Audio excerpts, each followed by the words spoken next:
All right, folks. I'm Mike Towe, and since we're doing things on audio, I thought I would wear the loudest shirt that I own. We're going to talk about audio workflows in Final Cut 10. And the reason that we're having this audio workshop is because I know you have all been to screenings, and it usually goes like this. Welcome to screening group A. Here's film number 1. Followed by film number 2, followed by film number 3. So what we're trying to do is avoid this. We're trying to get a specific audio level that everybody can follow. And we decided this year to do have audio specs. Yay for audio specs, because I know all of you as editors, you know, we sit around and we go, well, where should I put my audio? Should I peak it at -6? Should I peak it at 0? And everybody's doing it all over the place. So we decided that this year, and when I say we, it's me and Kristen and Robin and Dwayne, sat down and decided we would do dialogue average at -12, peak audio at -6. So your dialogue should average at -12, and your audio should not peak past -6.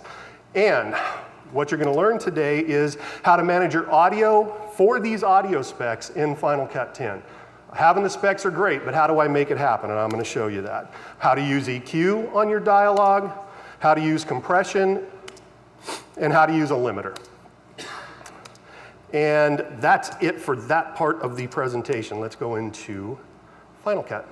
So the first thing that I'm going to show you, I'm going to kind of work backwards. The first thing I'm going to show you is how to limit to -6 within Final Cut 10. If you take nothing away from this today, take this. This is the one thing. Everything else after this is going to be a little extra fluff to help you sweeten your audio, but this is the most important thing.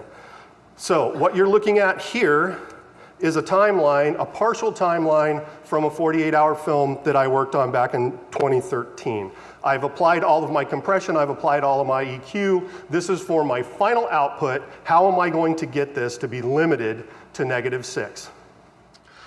All right, so unfortunately, my screen capture during the workshop died. So I don't have the actual screen recording from the workshop, but I'm just gonna do it after the fact here and deliver the same information to you. So the first thing that we're gonna do is we're going to apply that limiter to make sure that we don't go past our spec of -6 dB. So first thing that we're going to do is we're going to load this timeline. This is the inmate 14658 with effects. That means that I have all of my audio effects applied to it. And the first thing I'm going to do, this would be after I've completely finished my film, I'm ready to do my limiting. And now I'm going to duplicate this project. So we're going to right click and say duplicate project as snapshot. And then we're going to load this one into the timeline by double clicking on it. I'm also going to rename it. I'm going to take that date part out and just put the word limited in there. I do it in all caps so it's easy to find. And now I know that this is the timeline where I'm going to apply my limiter. I'm going to hit Shift Z to zoom out on my timeline. I'm going to hit Command A to select everything in my timeline. And then I'm going to compound clip my timeline, or project as Apple calls them. So we'll right click on it. We'll say new compound clip. It's going to give it the name with the limited on it. That's fine. We'll hit OK. So now we have this one compound clip on our timeline. That way I can apply the limiter to all of it. So to find the limiter, it's going to be in your effects browser. If your effects browser is not open, just click this button to open up the effects browser, and you can find the limiter under the audio section. So if you scroll down, here's the audio section, and it's going to be under the levels section of the audio section. So we'll grab the limiter, we're going to throw it onto that clip in the timeline, and now we're ready to start making adjustments to the limiter. To make those adjustments, you'll find the limiter under the audio tab in the inspector. If your inspector's not open, it's this button here. Click it, it will open it up. Go to the audio tab. If you're on video, just click on the audio tab, and there you'll find the limiter that we just applied. This box here will open the controls for your limiter, so go ahead and click on that. Now, the first thing that we're going to do is we're going to tell it where to limit the audio. So we're going to scroll this down until this box reads -6. And went right past it. There it is, -6. All right, so now we've told the limiter to cut anything off at -6. You're going to watch your meters down here. If you don't have these meters, you're going to click right here. That opens and closes the meters, or shows and hides the meters. We're going to start playback, and then we're going to adjust the gain until we're hitting -6. Here we go. Renata Hogarth, you have been So we'll start bringing up the gain. Renata Hogarth. Not quite there. Do you wish to make any final statements? You do not have to answer these There you go. questions. We're just This is hitting just for you to -6. express any final thoughts. The other thing that we want to make sure of is you see this little light that's hitting in here, we want that to be around 1.5. We don't want to over limit it. So let's see where it's hit. So even on our highest points, we're about 0.5 to 1. So that's good. I'm happy with that. Now that's how we apply the limiter. Now you're set. That's it. You're limited. Does that make sense to everybody? Is there any questions on this? Because this is the most important part. I try and keep it around 0.5 to 1 in that area.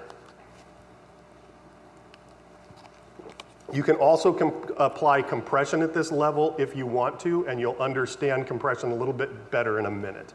But if you've done the compression right while you're editing, the limiter is the only thing that you should have to apply. So if I let you guys leave right now, none of you will explode my ears in a screening, right? None of you Final Cut 10 editors, because you've seen this. Take this. This is the most important part. You can go to sleep now. Other question on this? So when you're adjusting the gain, are you going to go through your entire movie or clip to make sure there isn't anything you're missing? Or? That would be optimal, but it's a 48. Right. Do you have time? If not, you're going to know where the loudest portion of your part of your film is, so go to there first and listen and make sure. Also, you can adjust levels here too on the timeline. If you got a section that's a little bit low, just go in. Actually, that's the wrong way to do it. You can do a range tool and just select the range and just bring that little range up a little bit, right? So you can do that too to help you, to do that little fine adjustment. All right, so that's limiting. Any other questions on limiting? Because this is the most important part. No? Okay, cool. We're going to move on to just doing a little bit about audio sweetening. This is going to kind of build a little bit on what Christine already showed. So I'm going to go into this first clip and I'm going to expand it so I can see the audio components that are in it. I'll right click and I'm going to say expand audio components, or we could do a Control Option S to do the same thing. If you look in here, I have 3 different audio channels for the 3 different characters that I have in this shot. I have an audio channel for Margaret, one for Ron, and one for Teresa. At this point right now, we're just going to concentrate on Margaret's audio, so I'm going to turn these other 2 channels off. To do that, we're going to go up to the audio tab, we're going to scroll down, and you'll see here, this is a compound clip, so these were the second system audio that was not compound clipped, I'm sorry, it was a multicam clip. So this is the second system audio that was multicammed with it. I'm going to turn off the Ron and Teresa tracks, so now I just have the Margaret track to work on.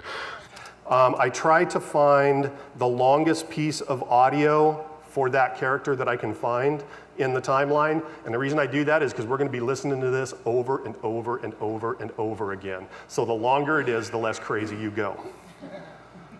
So to set up that loop play, we're going to go up to the, I believe it's the View menu.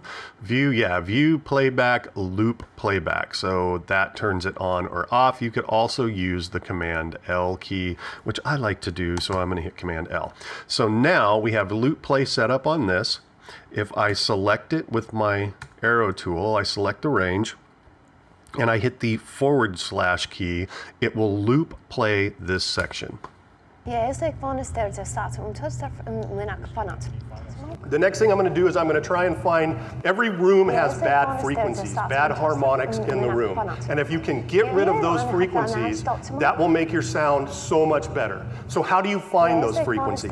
Well, we have to notch them out and sweep and find them. So let's go back down to our audio section of the effects browser, and it's going to be under EQ. There is a channel EQ. So we'll throw the channel EQ on there. Again, we're going to click on this button to open up the parameters window.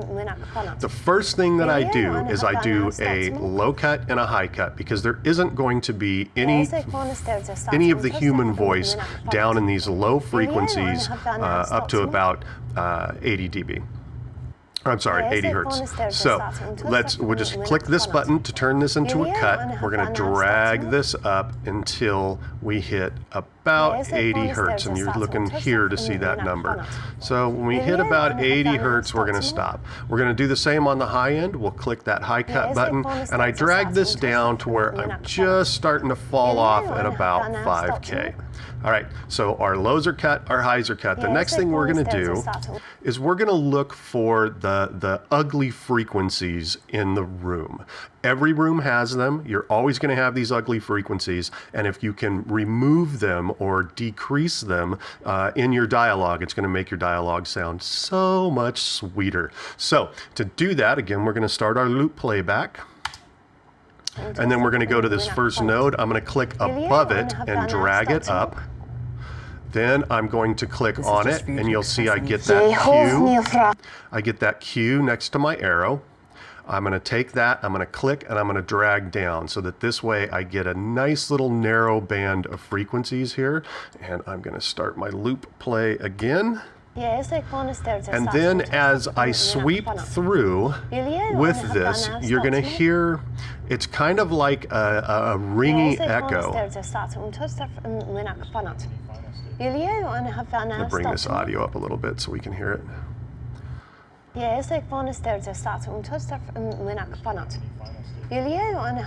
It's right in there. You can start to hear it.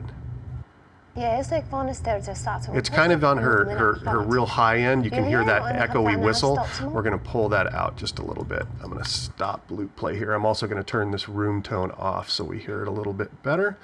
Let me click on this, hit the V key to disable that track for a moment. We'll go back here. Let's continue to loop play. I'm going to go to the next node. Again, I'm going to bring it up, cue it down, and then I'm just going to sweep through. You can really hear it in here. You hear that whistly sound?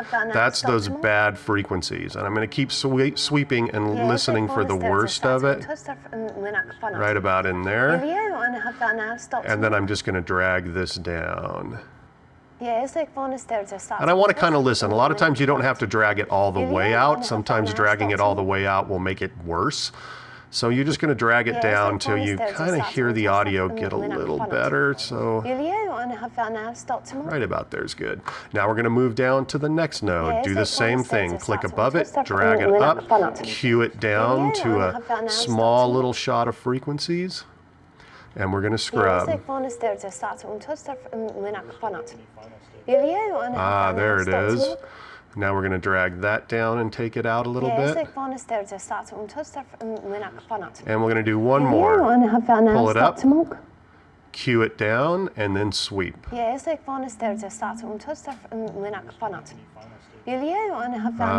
it is, just above 200, right around 230. And we're just going to drag that out. Now you can chase these frequencies all you want. There's more than that. There's more frequencies in this. But you're working on a 48. You don't have enough time. This is fine, right? This is going to get the vast majority of those bad frequencies out of there. So the next thing we're going to do is we're going to apply another channel EQ. And you remember how Christine told you that the hard sounds improve diction? She's absolutely right. In the English language, the reason that you can understand what somebody is saying has to do with the consonant sounds. The k, the t, the s. Those sounds are what you pick up on. Also, when you get to be about my age, I'm turning 50 next month, you start losing those. Those are the first to go.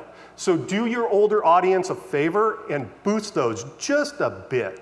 And that will really make a huge difference on how understandable your characters are. So I do that with a second channel EQ. Let me close this window so we don't get confused.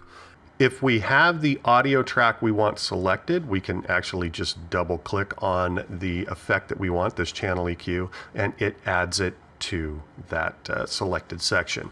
You'll notice it added this channel EQ below the original one. Final Cut stacks and applies effects from the top down. So this effect will be applied after this effect. So let's open the parameters window. So again, we're going to start loop play on this. And with her voice, it's probably going to be on the higher end of it. So we're probably up around 2500, 3K. So I'm going to grab this node and I'm going to bring it up about 3 dB. And I'm looking down here to see how many dB I'm bringing it up. And I'm going to turn this on and off so you can hear the difference. So this is on. That's off. That's on. That's off. So it's a little crisper, it's a little less muddy. Now, if you really want to find out exactly where those frequencies are, what you can do is you can turn on the analyzer. And if you turn on the analyzer and play back, you're going to get a visual representation of where her voice is. So her voice is running right around 200 up to around, This is just for you to express. what are we saying, 4K, 3K?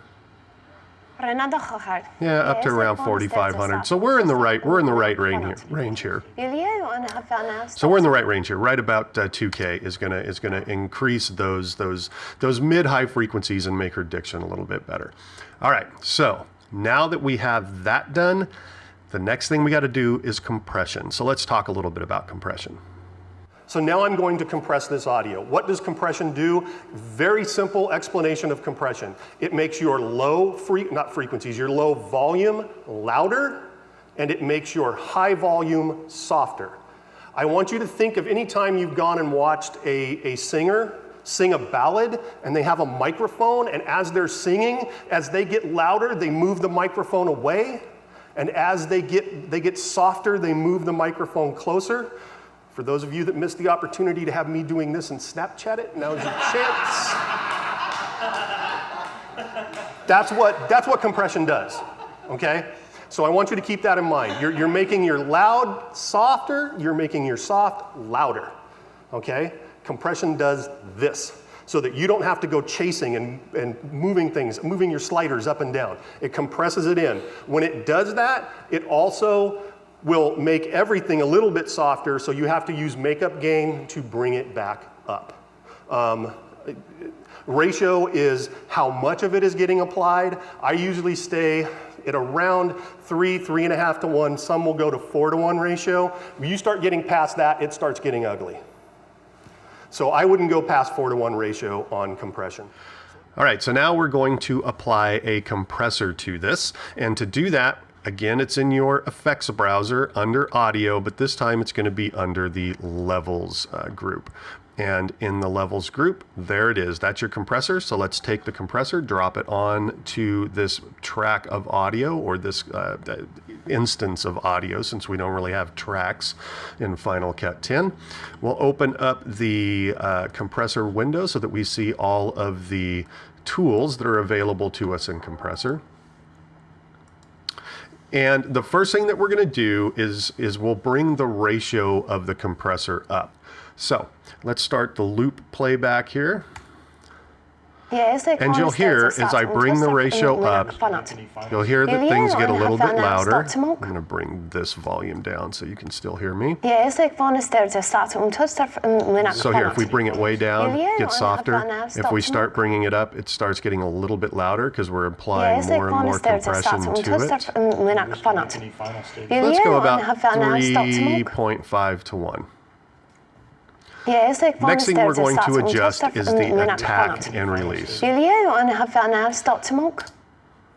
If the compressor is moving the microphone closer and farther away, then what attack and release is doing is how fast that microphone moves in, how fast that microphone goes out. For dialogue, you want it to be fairly fast, because most people, when they speak, the first word is gonna be the loudest word, right? So you gotta be able to get that compressor, get that microphone away from there quick, and then bring it back quick.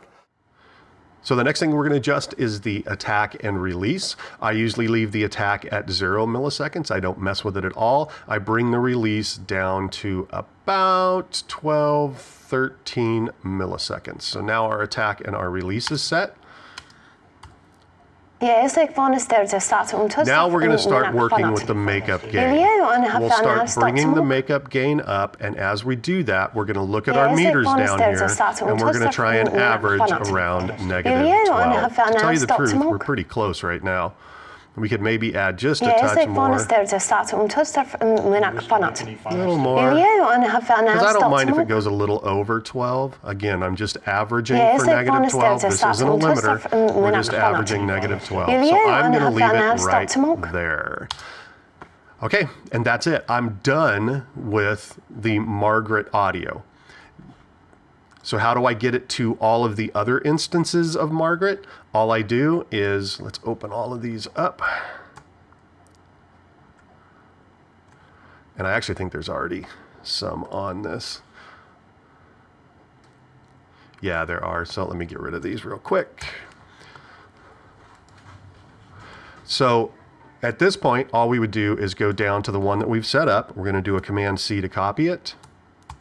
And then we can go to all of the other instances of Margaret, select them, do a Command-Shift-V for paste attributes, and just select those audio effects, the channel EQs and the compressor, and paste them to it. And that's it. We're done. We're done with Margaret's audio for her character in this room.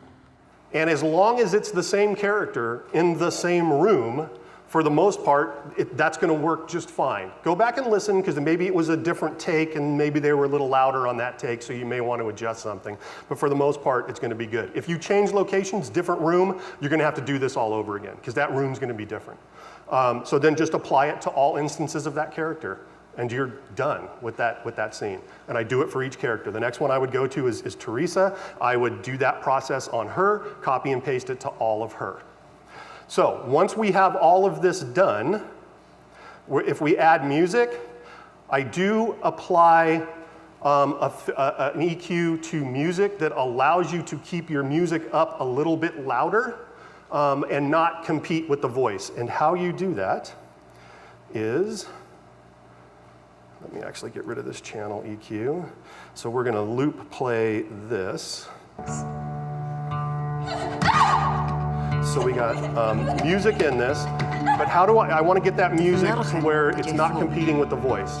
All right, so this is how we're going to allow ourselves to keep the music up. The music is the emotion of your film, and if you have to pull the volume of the music down so much that you no longer have that emotion in it. And so this will allow you to keep your music up but still not compete with your dialogue. So we're going to do this with a channel EQ. So let's take a channel EQ. We're going to drop it onto our music track down there, or this small section of our music track. We're going to open up the channel EQ settings. And we're going to dig a channel out where those human voice frequencies are in the music, and we're going to reduce that part of the music, those frequencies in the music, by about 3 dB. So the human voice is going to run anywhere from around 200 hertz up to about 5 kilohertz or 5,000 hertz. So we're going to go to these nodes and we're just going to drag them down. We'll watch here for the numbers. We're going to drag them down about 3 dB. We're going to come over here, drag this one down to about 3 dB, and this one down to about 3 dB, and this one down to about 3 dB. I'm actually going to narrow that Q a little bit so I'm not hitting too far up into these frequencies. So now we're pulling out these frequencies that are in the human voice, but down here we still have those nice, rich bass tones in our music, and those are going to stay up. Up here we have those nice crisp, like the hi-hat sounds, And those are going to be there. We're going to be able to bring those up and not interfere with the voice in this section, in these frequencies. So let's go ahead and loop play that, and I'm going to turn this on and off so you can hear the difference. Murder is when you kill a human being. These were not human beings. So that's on. This is off. Murder is when you kill a human being. These You were hear the not difference in the human music? beings. On, off. Murder is when you kill That's a off. human being. These were not human beings. It just kind of gets the music out of the way of the voice. And that's all I got. Questions? Go, and then you go. So, let's say you have a mix of music and let's say other ambient sounds. Are you going to do like a master bit and you just channel that out for your voice? So you may have some like Foley, so maybe a background nature sound. I'm not going to worry about those sounds. I'm concerned about the voice, right? Because the voice is the data of your film. Any of you that are making films and you decide that you're going to take the biggest chunk of your money and go out and get the best DP you can get and have your brother-in-law do sound who's kind of good at it, but he's not really that good at it, don't do that. Go out and get a mediocre DP and take your budget and find the best damn sound people you can find. Because any of us will sit in a theater, and if the image quality isn't that great, but the sound's good, we don't have any problem with that. I mean, I'm sure you've all sat in a 48 where the image quality wasn't that great, but the story was good and the audio was good, and you didn't care. But you can have beautiful imagery, but if I can't understand your characters, I don't have any data. I don't have any information of your plot. Your sound, Spielberg said 50% visual, 50% sound. I call shenanigans on that. I think it's more sound than it is picture. So yeah, so to answer your question, I don't worry about the Foley stuff so much as I do the voice. I want to be able to hear that voice. No, I mean, you scooped out the music tracks. Yeah. If you have a running tone through the areas of waterfalls, traffic sounds, would you not also do the same thing on those sounds as you did on the music track? You could, yeah, you absolutely could. Yeah. I mean, I normally haven't, but yeah, you could. Oh, so yeah, I should show you how to do that. So if it's hidden, it's Command L. That's how I remember it. I'm big on keystrokes, keyboard shortcuts, but if you need to find it, let's see if I can remember where it is. I think it's View Playback, yeah, Loop Playback. So that turns on looping, and it'll loop around whatever you have selected. And then / play selection key. / key, forward, from where you're sitting, /. Yes, sir. I couldn't see on that piece you were just playing. What did you have your peak at? My peak on, That piece that you were just playing there, was it peaking at -6 or? at this point, it's not going, because I haven't compound clipped it and applied the limiter, so it could be all over the place here. Yeah, so it's like hitting up around -6. As a matter of fact, I think that the mix that you're looking at now, I think I averaged dialogue at -6 because it was for one of those 48s where we didn't have any audio specs. So now that we do, it would be -12. And then the peak at -6 after I did that first process when I compound clipped it and then limited it. The limiter is what's going to get me to -6. Make sense? Robin? Recap your take-home message for limits right now. We're going to share it again, we're going to share it again, and Yeah. again. But recap real quick for everybody. What are the specs? What are the specs? So the specs are dialogue average at -12 dB. So when you're mixing your dialogue, have it average at -12. That does not mean peak at -12. It can go higher, it can go lower, but it averages around -12. Once you have your whole mix done and you're going to apply that brick wall limiter to it, that's going to be at -6, right? And if you've mixed everything right, all you're going to need to do is just up the gain on that limiter a little bit until you're just hitting -6. And then you will be golden, and Dwayne won't have to do as much work. So now, the next part of this is, now that we've shown you how to take care of things in post, The people who you are going to love the most are the next two gentlemen that are coming up because they can make your life so much easier in post. If you capture it right, it makes my life and all of your editors' lives so much easier. So, location guys, come on up.